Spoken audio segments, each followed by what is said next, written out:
Good evening and welcome.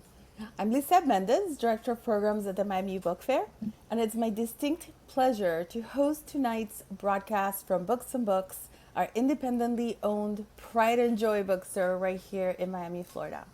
We'll soon get started with what I am sure will be a riveting conversation with Erica Barnett and Sarah Hepola on Erica's new book, Quitter, a memoir of drinking, relapse, and recovery. It's published by our friends at Penguin Books.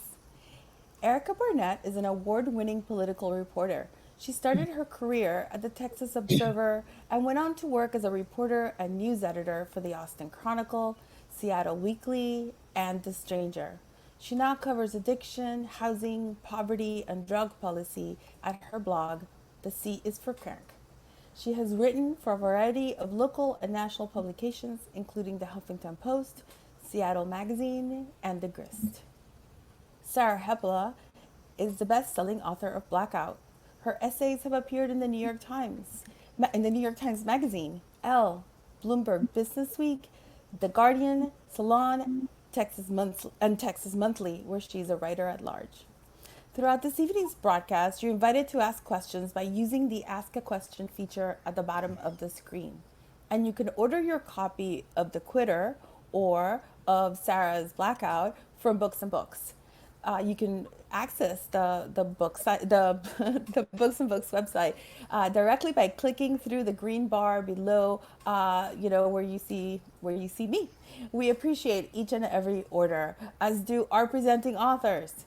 And so with that, in just a couple of seconds, I am going to bring up our special guest this evening, Erica. Hi, do we hear you? Hello. And Sarah. Hi, Sarah. Great. Erica, Sarah. how are you doing? I'm good. Just Oh, sitting you here made me at 4 in the afternoon in Seattle. Yeah, well, I was going to say, this is such a disembodied experience, this is a Miami event, but neither of us is in Miami. Do you want to tell us where you're crowd casting from? Yeah, I am here in beautiful overcast Seattle, Washington, where I've lived for almost exactly 20 years this month. And moved here, as you know, from Houston. Well, grew up in Houston, Texas, moved here from Austin 20 years ago. It's hard to believe it's been that long. It's totally hard to believe that. I am here in a red room in Dallas, Texas, sunny, muggy Dallas, Texas. But you and I met in Austin, Texas. That's right. Yeah. 20 something years ago. That's crazy. And then we didn't know how much we had in common, because we didn't know back when we were hanging out at the Chronicle, we were both going to go on to write memoirs about our drinking problem. That's a really positive way of looking at it. Like just skip past all that crap in the middle, and here we are. Here we are. We did it. We did it. So I want to talk to you about drinking. Why did drinking work for you? Well, I think for the same reason it works for a lot of people, either like long-term or at first. I was very, shy and self-conscious and aware of myself. I was a really young person coming into a career, kind of ahead of my time, I think, in a lot of ways. And I was at that age where you can still be considered precocious when I started to kind of see some, success in my career. And honestly, I just felt like an imposter. And one of the ways that I would cope with that is, I sort of discovered that people liked me more, or seemed to like me more, when I was a little bit drunk. And, and I can work with that. And I think that, that sort of continued. And, it's a coping mechanism a lot of people use, right? You feel less than self-confident. You feel like everybody else is cooler or smarter, or has adulthood together more than you do. And that's what I thought. And so that sort of continued that way for a really long time. And it worked for me for a really long time. And I didn't start trying to get sober until I was probably in my mid 30s. So that's, a drinking career of like a dozen years or so. Yeah. When you were young, when I first worked with you, I always had a real sense of your relentlessness and your fearlessness. You are a very dogged reporter. I was playing around in the lifestyle sections of like, interviewing some people that came to town and like reviewing theater, but like you were out there like doing investigative pieces and all the kinds of reporting that I found very intimidating. And I think a lot about how drinking becomes a kind of mask of toughness. It allows us to tap into maybe a bravado that we don't always have. Did it do that for you? Yeah. And I think, it's so funny you say that about the quote unquote lifestyle side of things, because I was really intimidated by that stuff. And like when I moved out here and I was working with a lot of people that I thought were really cool, who were like in the art scene and in the music scene, and I just like really wanted to be accepted by them. I think drinking, just kind of allowed me to forget how different I actually am and how sort of not in that world I actually am. And on the flip side, kind of in my world, which is politics, it's still to this day a very sexist, very male-driven kind of universe. And there's a lot of, macho BS that goes on. And, one of the ways to kind of evade that or just ignore it is to drink with the guys and to drink like the guys. And, and so my experience, like as a young woman in political reporting, was not so much like getting harassed by men, but witnessing harassment and trying to act like the guys so that it wouldn't be me. Now, does that work? I mean, as a policy, no, of course not. But it was kind of my way of dealing with this like super macho world of just politics. I mean, and it's become less that way, but it's still that way, I think. Yeah. When did drinking stop working for you? I think pretty shortly after I started it. There's a paper out here called The Stranger, where I started when I was like, I don't know, mid-late 20s. And I think that's kind of when it started becoming more of a thing that I felt like I had to do to maintain. And that became really important in my story because it got to a point near at the end, and as I was trying to quit, where like I was drinking all day, from the moment I woke up at night, in the morning, sometimes at night, to when I got up in the morning and got to the grocery store.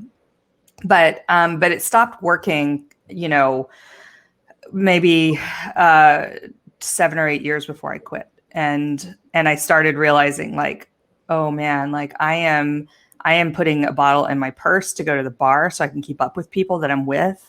And I started drinking in secret. And I mean, even when I was drinking publicly, I started keeping a bottle on my desk, and I just kind of told myself, well, that's what journalists do. All my idols were like, these men and women who are big, heavy drinkers. I mean, like Molly Ivins, for example, is like one of the few female role models I had in that regard. So to put a date on it, probably around 2007 or so. And then my sobriety date is in 2015. So you can see how long that took me.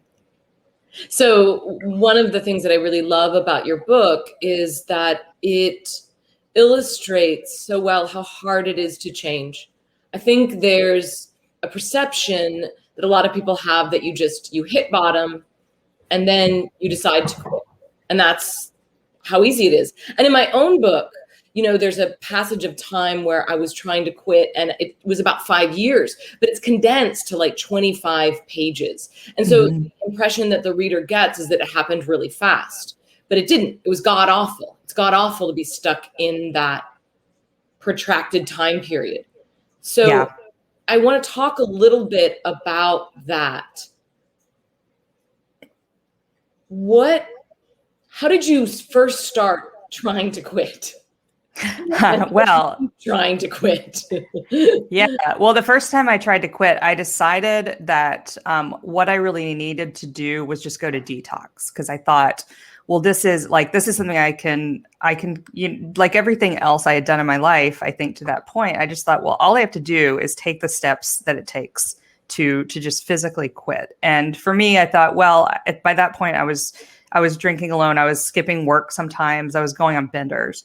And so I thought, well, probably realistically, I need to, go somewhere where I'm under medical supervision, and then I'll just go there. I'll get it out of my system. I'll hang out in a place for 5 days, and they'll be fine. And so I did that. The guy at the detox place, basically, which was very nice, gave me a completely inaccurate impression of what detox was like. But he said, look, you need some kind of program. And of course he recommended AA. And I said, okay, cool. Thanks. And I ignored him. And within, I don't know, maybe 3 months, I was drinking again. And it just, it just kind of kept going from there. I mean, I think the thing I learned from that was that drinking is not just, addiction is not just a physical dependence, right? People conceptualize it different ways, and you can call it a disease, but I think it's also, equally accurate to call it a disorder, and it's a mental disorder. And I didn't get that because I didn't get mental disorders. That wasn't something that fit into my life. So it took me a very long time to accept that this was something that I actually couldn't control. And that sounds like so mundane because that is like literally the first step, right? But it's that sort of gut level acceptance that there's just no way to force it or predict it, I don't think. Yeah, I want to talk to you more about like addiction and the ideas of alcoholism, but I want to stay in the rehab thing for me for a little while, because it's actually, this is an experience I've never had. So for a variety of reasons, I didn't go to rehab. I always had a fantasy about it. I always like what it would be like? Yes. Because there would be celebrities and there would be horses and then maybe some beach things. Was any of that true? There were some minor celebrities that would not be impressive at all. No, it's not true. I mean, you can certainly have that experience, right? If you've got $100,000 to spend on a rehab program. I did not. I had really crappy insurance. And so I went to two 28-day rehabs, which is usually what gets paid for. And they were boring.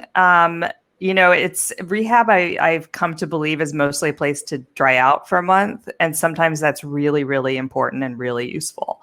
I don't think that rehab is generally a place to acquire all the tools you'll need, because you're in a controlled environment where, except the second rehab I went to, I will say drugs got in, people were drinking. It was not a lockdown kind of place. And there was a 7-Eleven down the street. And if you wanted to get beer, you could. And there were dealers that came in and out. Mm-hmm. So that was a little different, but for the most part, I mean, it's a fallacy to think that you're going in and it's like a car wash and you come out clean and you're fine. I think in some ways it ill-equips you for the world, because there's just there's lots of classes about relapse prevention. There's lots of people that come in and kind of tell you their stories, like in an AA speakers meeting. But it's mostly just a lot of boredom. We watched a lot of very old videos, like some that look like they're from the 70s. We read this really, really racist book that even in my super foggy state, that's used in rehab facilities all over the country. That even, in my state, I was like, okay, this is not right. And this is not right. So, just about genetic predilection to addiction and in certain cultures that of course makes whatever culture the man who wrote it, you look like, a god. So,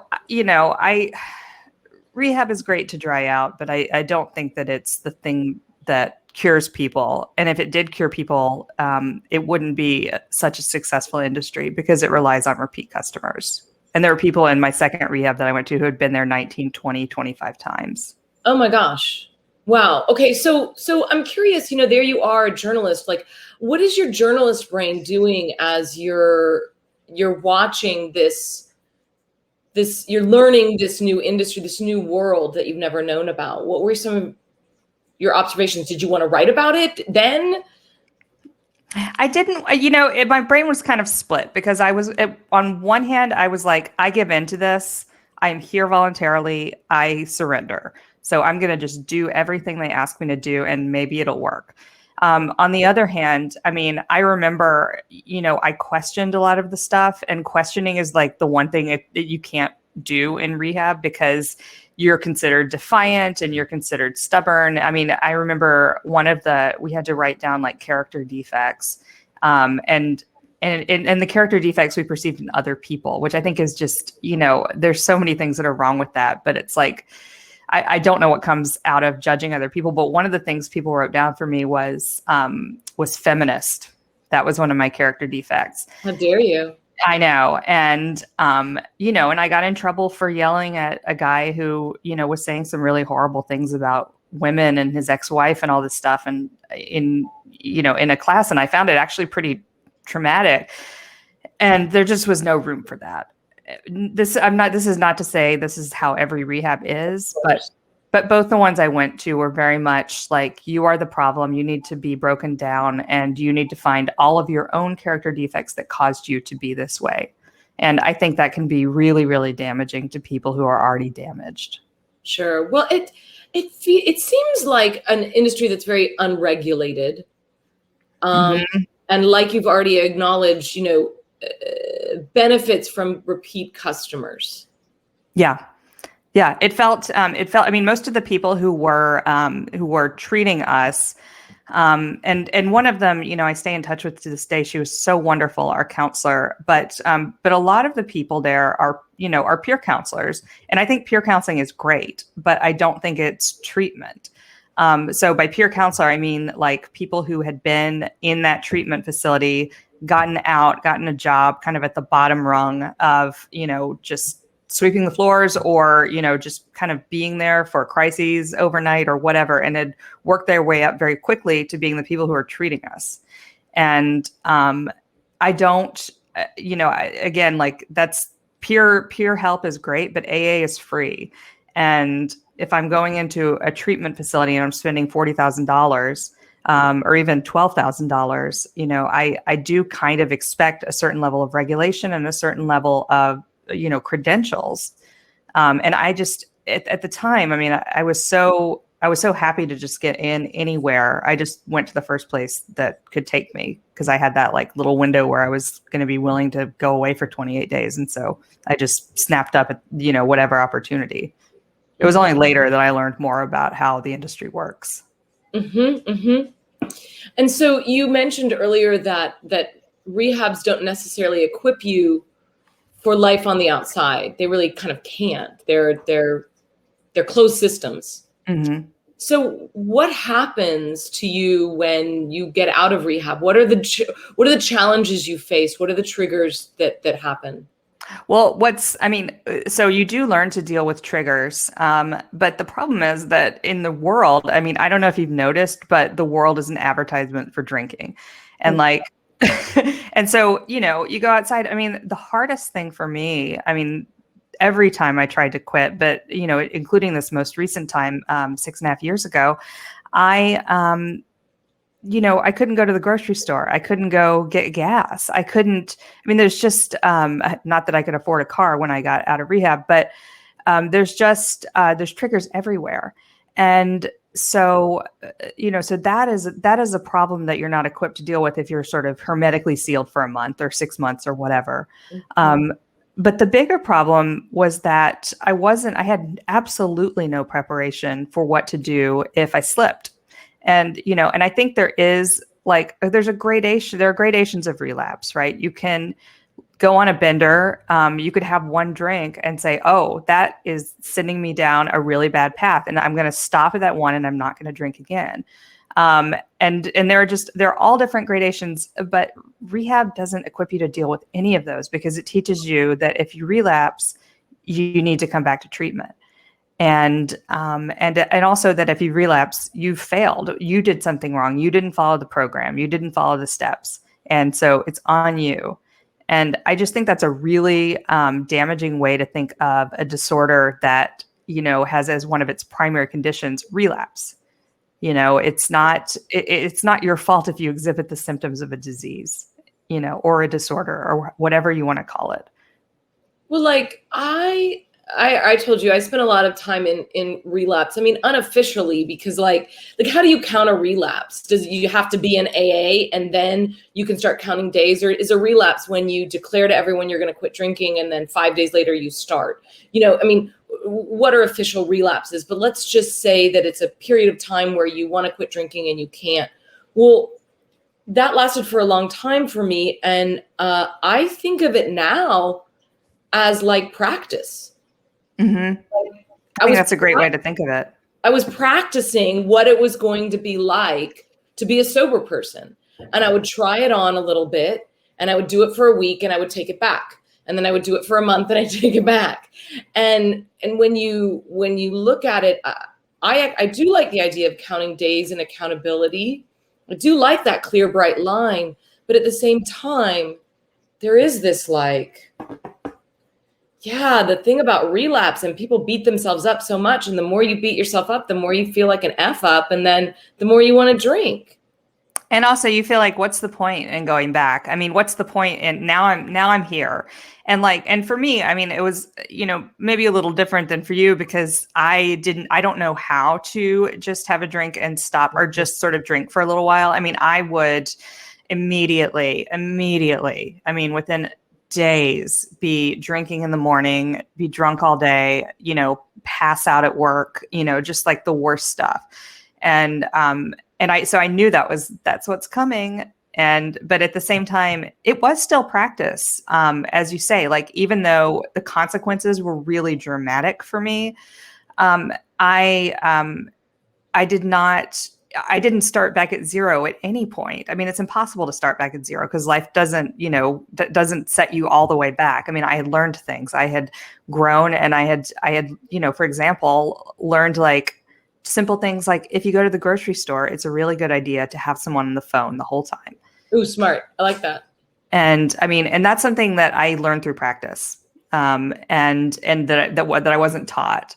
And I think too, like, but ultimately, I mean, I don't think there's any way to say, like, if you have this X much experience, you'll be able to stop drinking. I really think it's so unpredictable when people are going to be able to get better. And I think that's something that's really good for people who don't have problems with addiction, but, have people in their lives to understand that it's really hard. Mm-hmm. Mm-hmm. We had a couple of comments come in, and I just wanted to share them because they're relevant to what we're talking about here. So I'll read them to you, and then maybe you'll have some thoughts. I'm on 60 days, and I would like to have a glass of wine on my birthday, but super annoyed that will put me back at day one, even though I've consciously made the decision. I don't feel like it's a relapse. Yeah, I mean, I think I can't, of course, I can't speak to your specific circumstances, because I don't know what caused you to decide you wanted to stop drinking. I mean, a lot of people go on drinking breaks. And I, like, in my own body, I literally can't imagine how they do that. But there's a lot of stuff that people do that I can't imagine, like, running a marathon. I do think that the narrative of you've relapsed, so you have to start back on day one, can be really damaging. I also think, I mean, for me, especially in those first few years, knowing that sobriety date and counting those days and having those little rewards felt really good and was really important. But I also know that for other people, it can really feel crappy. And like, I haven't relapsed in this current period of sobriety. If I do, I don't know how I'll feel, and I don't know how it'll make me feel to go to a meeting and have people say, you're starting all over, welcome back. And, that can be really damaging. And I think it can keep people out of recovery if they think that's their only option. I remember being in that place where I was so sick of being the person that came in and said day one, because where I was living in New York, you had to announce your days. And it was just like day one, like every day, day one, still day one. And I think there's something about like just never wanting to go back to being that person that says day one. Mm-hmm. Kept me strapped in and got me over a bump, because I think eventually where you want to get to is a place where you don't even want to drink anymore. You don't really think about it. Yes. But Yes. And that comes. if you stay in that place where you're going back and forth, you can't ever get to that release. Well, somebody else in the comments I see talks about the cycle of relapse that I mentioned. And and it is absolutely, just a cycle you can get yourself in where you're sort of doing this well and then you plummet to here, and then you're doing this well and you plummet to here. But again, I mean, I believe in day one, but I don't, because I think that if it doesn't work for you, throw that concept away. Eventually, what I have found, and what I think a lot of people, if not most people who quit drinking long-term have found, is that you really do, as you said, Sarah, just stop thinking about it and you become a person who doesn't drink and who doesn't want to drink. And that is something that was so hard for me to believe when I started. I just thought everybody was lying. I was like, there is no way. And then it just happens. And it's like, oh, that happened at some point. So, I mean, I don't want to discourage anybody by saying, you just stay in this cycle, because eventually, it does actually get a lot easier. So let's unpack that moment a little bit, how that happens for you. I mean, at some point, you stop relapsing. Something takes hold. What happened? I didn't have a job, and I'd been fired from my job for drinking. I should say for the behaviors that I exhibited because of my drinking. And so I had gone to the second rehab. I had a really ugly scene in Mississippi with my grandparents that was just horrible, and that I hate to even think about, although I wrote about it. And things were just kind of going that way. And I was back in Seattle, no job, no prospects. And then I woke up one day and I just knew that I was done. And I didn't even stop drinking that day. I went to the store like I did every single morning, and I got some wine and I drank it and I threw up. And that was also a very routine daily occurrence by then. And I just thought, well, that's my last drink, because I had made the decision that morning. And then what I did after that was I called around, I got into a detox, I went to the detox, and I stayed there for as long as I could. And then I got out, and I think I went to a meeting right after that. I'm not sure, but I decided I'm going to try this for a while. And I had tried going to meetings before, but I just said, you know what, let's just really do this. And that gave me some accountability. It gave me a place to go every single day, because otherwise I was just sitting in my horrible apartment with mold on the walls. I mean, with the slumlord, I mean, it was awful. But I think the main thing that changed was just that it changed. I mean, it's a frustrating thing to try to explain to people, because I mean, it does feel like something clicks inside, and you're just ready. And I think I just became ready. I'd been willing for a really long time. I wanted to quit so bad. I wanted nothing more than to be able to quit. But there was just a moment that day when I was able, and I was lucky enough to be able to act on it, in that, there's a detox open, I could go. I've wondered about how long it takes to build neural pathways. And I wonder if there isn't a real brain plasticity reason for when you get released from that. I don't know enough about neurology, but it's just one of these, it feels like with a habit, because to me, it was also like obsessive love or other sort of obsessions that I've had in the past where I didn't think I could get over them. And I was stuck and I was stuck and I was stuck. And then one day I was not. And I wonder if there's some neurological component to that. Yeah, that's a great question. I mean, obviously I'm not a neuroscientist either, but it does feel like that. It feels like, just the accumulation of bad experiences eventually, is just pulling and pulling and pulling, and eventually it snaps. And you're like, this is crazy. I mean, no, this is really crazy. And you just, I'll just speak for myself. I mean, and I just was like, am going to die of this, first of all. I mean, I sort of had known that for a while, but I really knew it. And if I somehow manage not to die, because I just have like superwoman powers, this is just going to be my life, and probably eventually I'll get kicked out of this apartment and I'll have to move in with my parents or something. But this is my life unless I change it. Mm-hmm. It's interesting to me that I think this is true for a lot of people that, like you said, AA is free, but for a lot of people, it's a last resort. They have a very much like anything but AA kind of mantra. Mm-hmm. What do you think that was about for you? I think that I had been to AA meetings, and one of the things that bugged me, there were a couple things, one somewhat fair and one somewhat unfair. I really didn't like the spiritual talk. And I think, I'm one of these like little agnostics sitting out here in Seattle, the godless center of the US. And it just like seemed unfathomable to me that all these like smart people that like had it together and seemed cool, had sort of given in on this God thing. And so that really bugged me. I learned later that there are lots of ways to sort of work through that.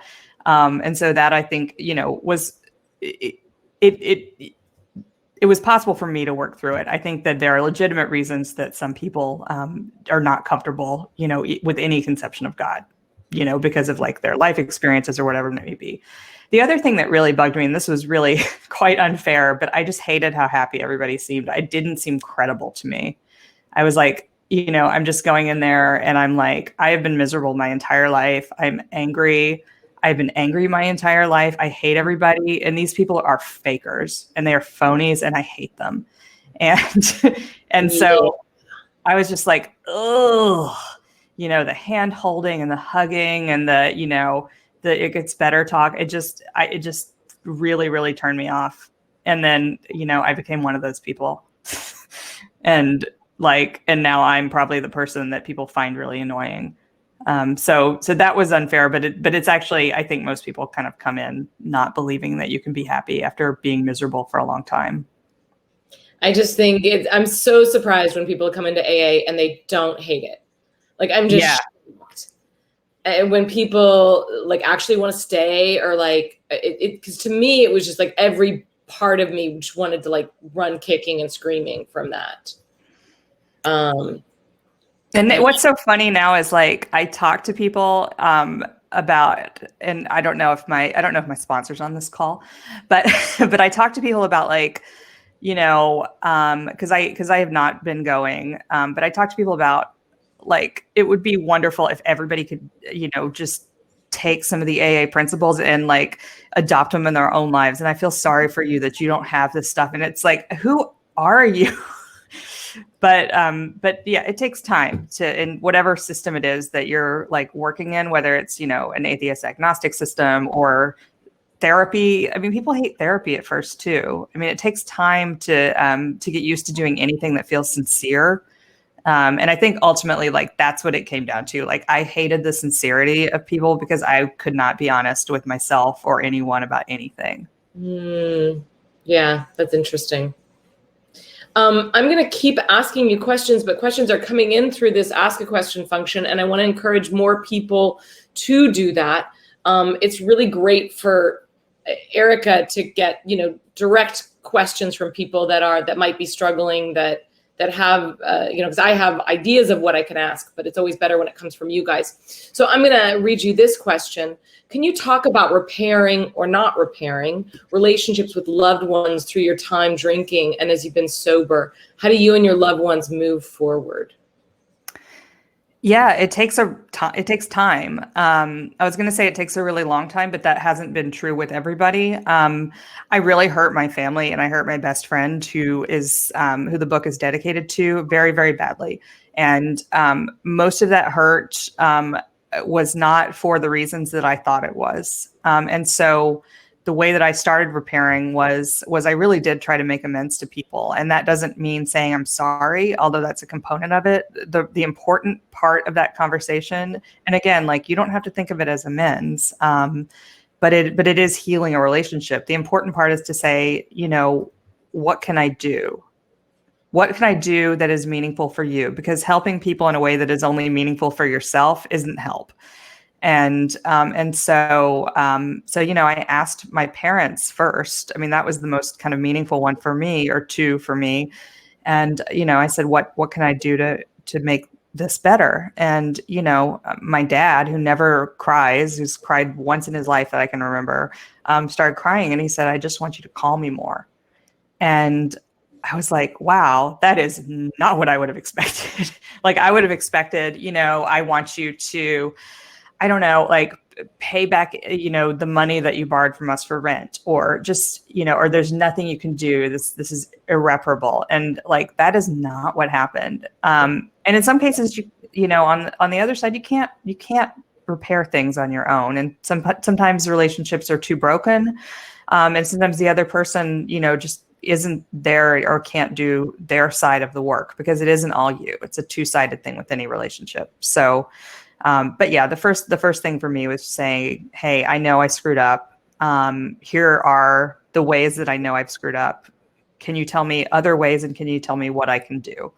And then just listen, and then do the thing that they ask for if it's within reason. That was what worked best for me. And I'm still repairing relationships even now, because I mean, I did a lot of damage, but it turned out to be, a lot easier and less impossible than I thought.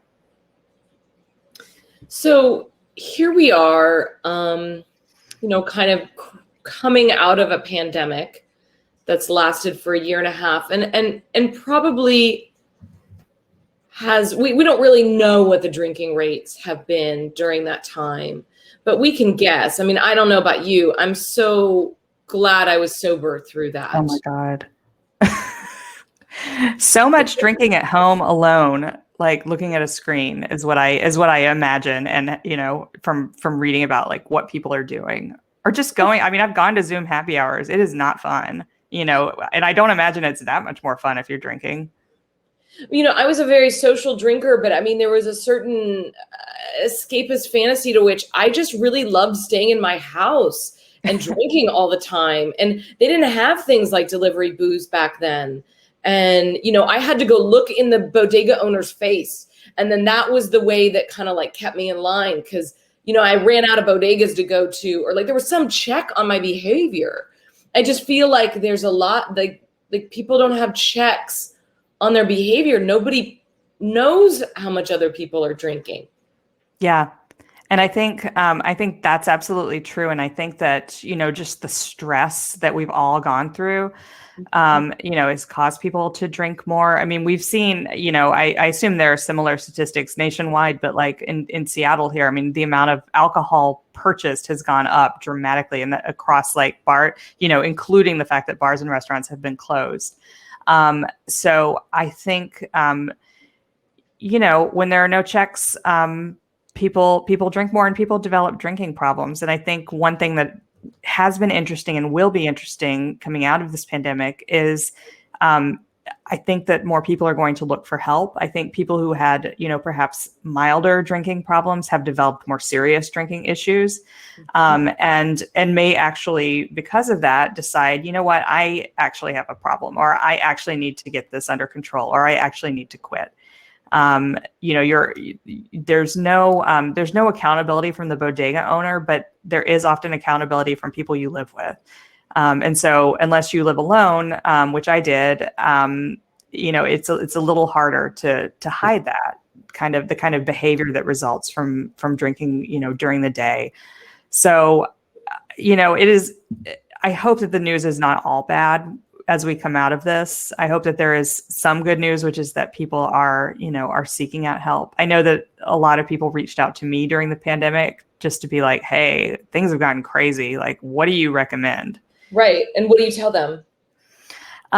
Well, usually when someone asks if they have a drinking problem, I say, well, it's something that somebody said to me, which is, well, why don't you try quitting for a month? And that's a pretty good litmus test question, I think, because for me, it would have been impossible. And if it's easy, then, well, maybe you're okay. But 9 times out of 10, I mean, that seems like a ridiculous question. And and if they argue, I would just say, just try. And if you've tried before, maybe go to an online meeting and just sit there and don't have to say anything. And you can make up a fake name and you can roll your eyes in the privacy of your own home and nobody will see you rolling your eyes. But just actually listen to like what people's experiences are and see if they sound familiar. That's often what I recommend, because at least with an online meeting, you're kind of in a room with people and at least you're hearing people's stories. And that was like the biggest thing when I first started going, which is like back in 2008 to meetings. So I heard people's stories and I was like, oh my God, I'm not the absolute worst one here. Like I'm not the worst case of alcoholism that has ever existed in the history of time. Like actually I'm pretty typical. Girl, yeah. I mean, those meetings will really put you your own damage into perspective. I think that's one of the most beautiful things about them. I found the storytelling aspect of the meetings to be just very profound. Yeah, same. I mean, and again, even if you don't take any of the other stuff away from it, at first or ever, like just feeling not alone, because the world makes you think that everybody's out having a really fun party together and you're the only one that's not invited. And that is not true. That is just advertising. And I can get very angry at the liquor industry and I can get very, self-righteous about this stuff, but it is undeniable that there is not a lot of advertisement for sobriety and for being happy in sobriety. So one of the only advertisements for that really is meeting with other people. So let's talk about sobriety a little bit. You're almost 7 years sober. How has sobriety changed for you over those years? Well, it's gotten to be just a thing that I am rather than a thing that I'm doing, if that makes sense. It's like, it's just part of who I am. And it's not, I think about it a lot. Like I went to a party at a bar, last weekend, with, droplets flying everywhere. We were like in a little tiny room and it was just, amazing. But of course it's something I think about then because people, sometimes will ask, or they'll be like, how'd you cope with the pandemic? Oh my God, I started drinking so much more. What about you?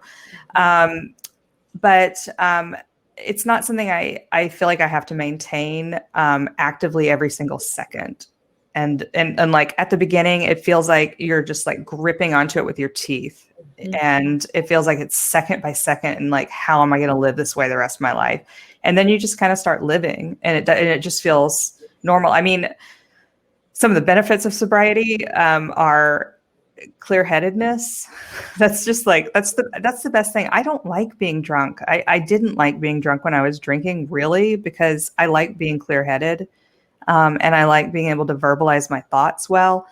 And I like waking up in the morning and not feeling like crap. And that's something that like you can kind of forget to be grateful for, but it's something that I try to still be aware of. But yeah, I mean, it changes over time. I'm sure it'll be different, if I get through another 5 years or another 10 years.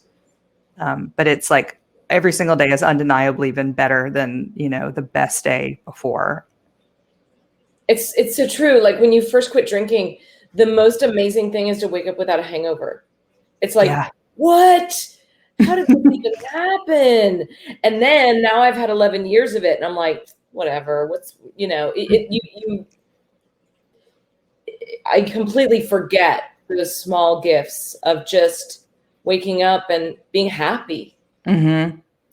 Or waking up and being like crabby. I mean, I woke up really crabby the other day because I'd like had a bad dream and I had so much work to do. And I just like made myself stop for a second and just think like, remember when you didn't have a job because you got fired from your job because you were so bad at your job because you were drinking all the time? And it puts things a little bit more in perspective. We had talked earlier about some of the different things you tried in sobriety to kind of deal with the changes in your life. So we had talked about replacing bad associations with good associations. Like when you're stuck in the same place and you're maybe trying to change your mindset. Can you talk about that a little bit? Yeah. So one of the things that they tell you not to do is do a geographical or make any giant decisions. Whatever, if you want to make a giant decision the day you get sober, fine, go for it. But for the most part, you have to learn to live within your life. And for me, that meant, living with the same friends, who are maybe kind of still eyeing me with suspicion, or learning to go to the same grocery store. And just kind of, you were talking about neural pathways. It is a kind of a way of remapping your brain and remapping, in my case, the city around me, to feel like a place where I'm safe, even if I'm not drinking, and I'm safe from drinking. And that took a lot of time. I mean, I was afraid to go to the grocery store without someone, in my ear for a good, 3-6 months. I didn't go to bars for a long time. And, that was a bummer for me in a way, because a lot of my friends go to bars, and my trigger was really like just being around my home, because that's where I drank. But I thought, this is not a good idea for a while. And then I started kind of remapping things. And that didn't really start until I had about 6 months of sobriety, where I, started kind of venturing back out into the world in a way that, alone and without somebody in my ear. And it's just through practice. It's like dealing with a breakup. It's, at first you can't walk in that person's neighborhood. And then, you have to erase their number from your phone. And then eventually you forget they ever lived there. And there's a lot of steps in between, but that process happens. You can't hide from the world. And, one of the things that I learned early on is that if I have to avoid places and avoid people that did me no harm, like all my friends who really, really wanted me to get sober, then that's not a sobriety that I want. And so, fortunately, I think it's possible to just through practice, reacclimate yourself to the world. And things just, you don't notice them anymore. I mean, you become, I became kind of indifferent to alcohol. I was at, I mentioned this party I was at, everybody was drinking. So they were all drinking the same drink. I think it was like a spritz or something. And it didn't register with me that people were drinking. And that's Isn't that weird? What? I said, isn't that weird? It was so weird. And I got my little non-alcoholic drink, which is becoming really common in Seattle. And I'm so happy about that. So they have their fancy little cocktail menu of non-alcoholic cocktails. And I got mine, and nobody, except the person sitting next to me who kind of knew me, nobody said anything. Nobody noticed. Nobody cared. And then I was like, wow, we've been here for 4 hours and people are still on their first drink or their second drink, and nobody's getting wasted. And what is going on? So eventually, I think it's possible to get there, but it's just a lot of practice and not running away from things. I remember the first time that I didn't notice alcohol, and I was like, oh my God, I didn't even see that people were drinking. Yeah. It's such a great feeling. And then you do notice it and you're like, whoa. Yeah, it's weird. I mean, I can go to a bar and not notice the alcohol. And look, I'm not trying to sound cocky, because again, the trigger for me was I'm home alone and I'm bored. That is my trigger. And that will always, I think, be something I have to be aware of. But yeah, not noticing the bottles of alcohol was and then noticing them and noticing not noticing was such a trip. So speaking of solitude being a trigger, and it is for me too, and knowing the period that we're in, and look, we're gonna, pandemic or no, we live in an atomized society where a lot of people live alone and a lot of people don't have companions. And alcohol and drugs become a really viable way to not feel lonely. How do you deal with that solitude? How do you deal with that solitude instead of just drinking it numb? Well, one thing, I think I started drinking in part, beyond all the reasons that I had, because I I think I started drinking heavily in part because I do everything to an extreme. And so I sort of found other things to do to an extreme. So I'm not saying this is healthy, but like, I started running. I started learning another language. I mean, this is like during the pandemic, I'm like, I'm going to learn to sew, and I learned to sew. So I filled that time very consciously.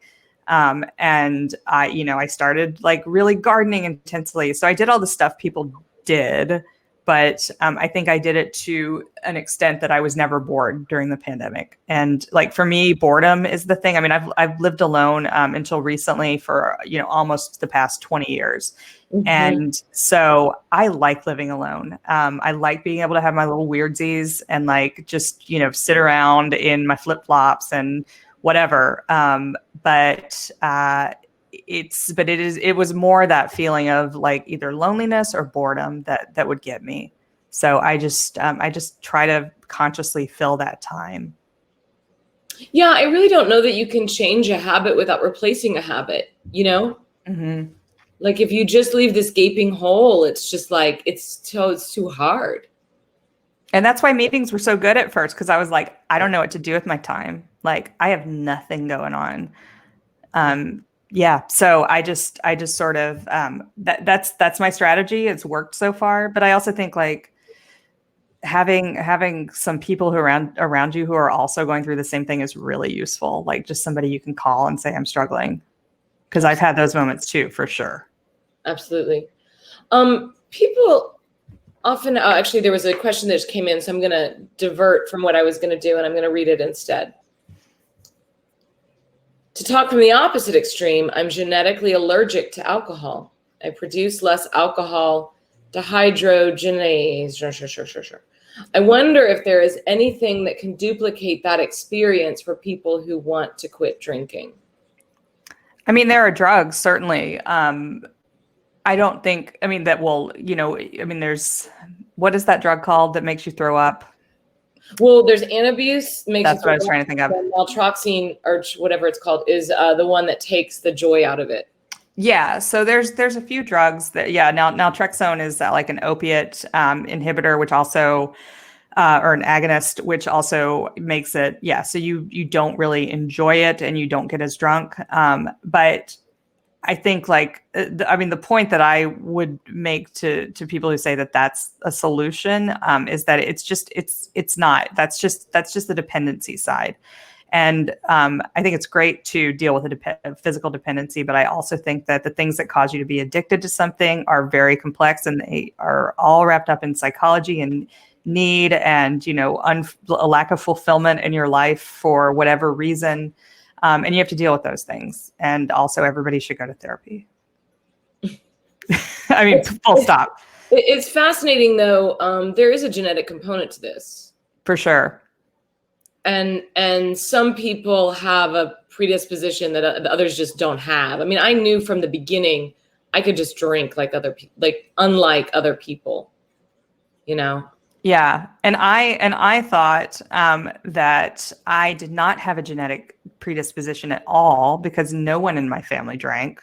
My dad and mom would have like cocktail hour, which meant like, tee-hee, we're going to have like half a glass of white wine at 5 o'clock.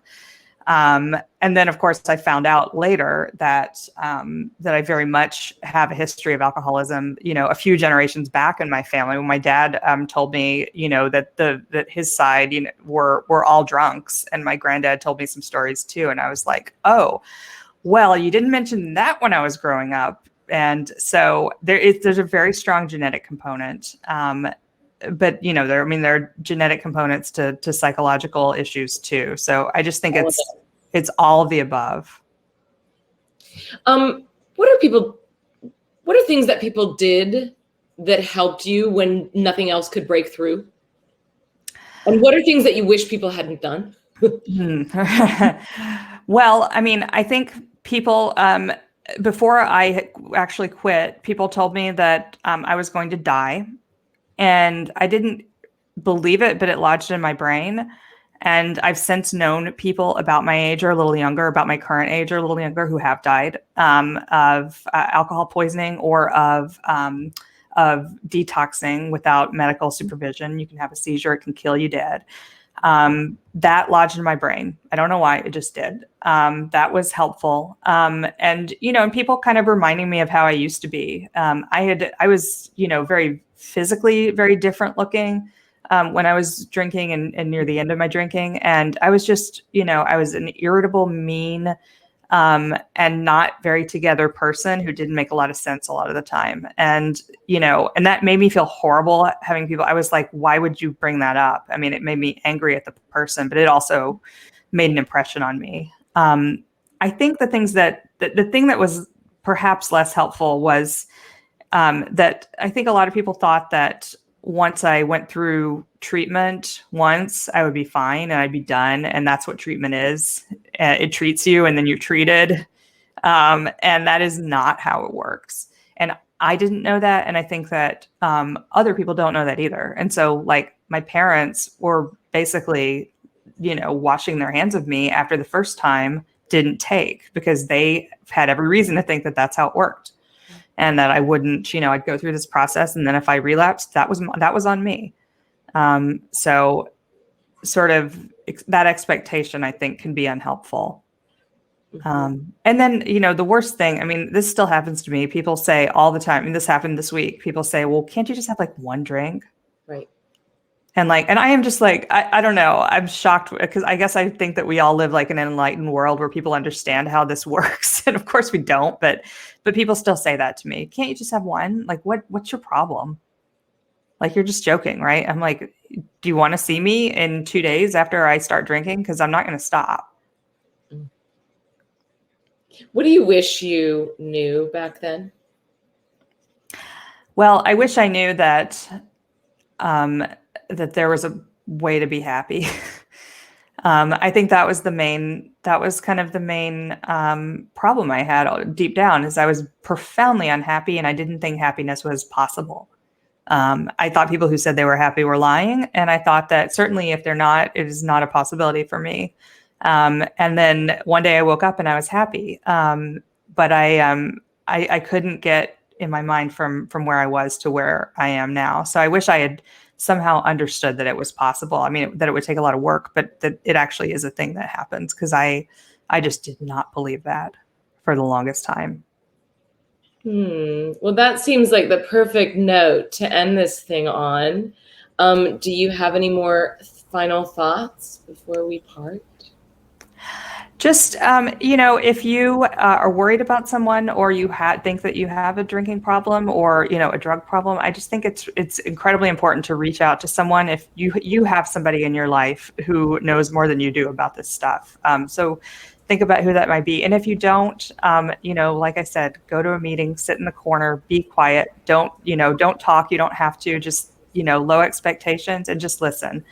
And because the truth is, you're absolutely not alone, even if you think you are. So that's something I also wish somebody had told me early on, is that you're truly not alone.